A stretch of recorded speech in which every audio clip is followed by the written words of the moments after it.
যেখানে ওদের security force আমাদের এখানে পালিয়ে আসছে, এই পরিস্থিতিতে তো আমরা রোহিঙ্গাদের সেখানে ঠেলে দিতে পারি না। রোহিঙ্গা সমস্যা সমাধানের জন্য আমরা ডিপ্লোম্যাটিক পাথটাকে অনুসরণ করছি এবং একই সাথে আমরা আন্তর্জাতিক আদালতে গিয়েছি। আমরা আইসিজিতে, আমরা গাম্বিয়ার মাধ্যমে, ওআইসির মাধ্যমে মামলা করা হয়েছে এবং আইসিজে ইতিমধ্যেই এই মামলায় যে যতটুকু আউটকাম এসছে সেটা আমাদের পক্ষে এসছে। আমি কদিন আগে গাম্বিয়াতে গিয়েছিলাম, গাম্বিয়ার বিচারমন্ত্রী, গাম্বিয়ার পররাষ্ট্রমন্ত্রীর সাথে আমার কথা হয়েছে এবং এই মামলা তারা বলেছে, যেহেতু তারা পক্ষ, they are the petitioner, they have said that the case is going to the right direction and they hope and we hope that very soon positive outcome will come from the case. এবং chief prosecutor তিনি বাংলাদেশ ঘুরে গেছেন। তো আমরা আশা করছি আইসিজের মাধ্যমে একটা pressure, আন্তর্জাতিক প্রেশার বারবার উপর পড়বে এবং আমরা ক্রমাগতভাবে চেষ্টা করেছি আন্তর্জাতিকভাবে একই সাথে যে সমস্ত দেশের মায়ানমারের উপর প্রভাব আছে তাদেরকে এঙ্গেজ করার।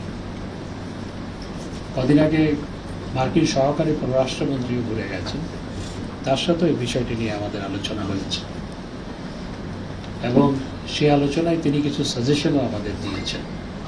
আমি সেগুলো সবকিছু বলতে চাই না, কিছু সাজেশন দিয়েছেন সমস্যার সমাধান করার লক্ষ্যে।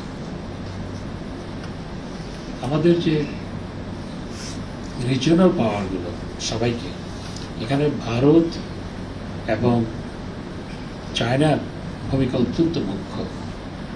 তাদেরকে যদি আমরা আরো বেশি করে এঙ্গেজ করতে পারি, আমরা বিশ্বাস করি যে এই সমস্যার সমাধান করা সম্ভব। এবং আমার সাথে সুযোগ হয়েছিল উগান্ডায় মায়ানমারের পররাষ্ট্রমন্ত্রীর সাথে একটি দ্বিপাক্ষিক বৈঠক করা, সেটি জানুয়ারি মাসে, এন্ড অফ জানুয়ারি। এবং আমার কাছে যেটি মনে হয়েছে, তারা আন্তর্জাতিক ক্রিটিসিজম এড়ানোর জন্য তারা অন্তত রোহিঙ্গা রিপেট্রিয়েশন শুরু করতে চায়। আমি অন্তত তার পক্ষ থেকে সেটি তার কথাবার্তা আমার সেটি মনে হচ্ছে। কিন্তু এখন যে পরিস্থিতি মায়ানমারের অভ্যন্তরে, রাখাইন স্টেটে, সেখানকার সেনাবাহিনী পালিয়ে আমাদের এখানে আসছে, অর্থাৎ মায়ানমারের সেনাবাহিনীর সদস্যরা পালিয়ে আমাদের এখানে আসছে, তাদের বর্ডার সিকিউরিটি গার্ডের সদস্যরা আমাদের এখানে আসছে। এ পর্যন্ত মোর দেন 700, আই থিঙ্ক মোর দেন 700। যেখানে ওদের সিকিউরিটি ফোর্স আমাদের এখানে পালিয়ে আসছে, এই পরিস্থিতিতে তো আমরা রোহিঙ্গাদের সেখানে ঠেলে দিতে পারি না। এটা অবশ্যই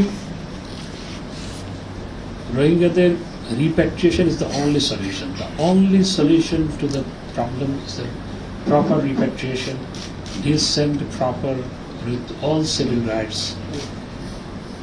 The repatriation of the Rohingyas is the only solution to the cause.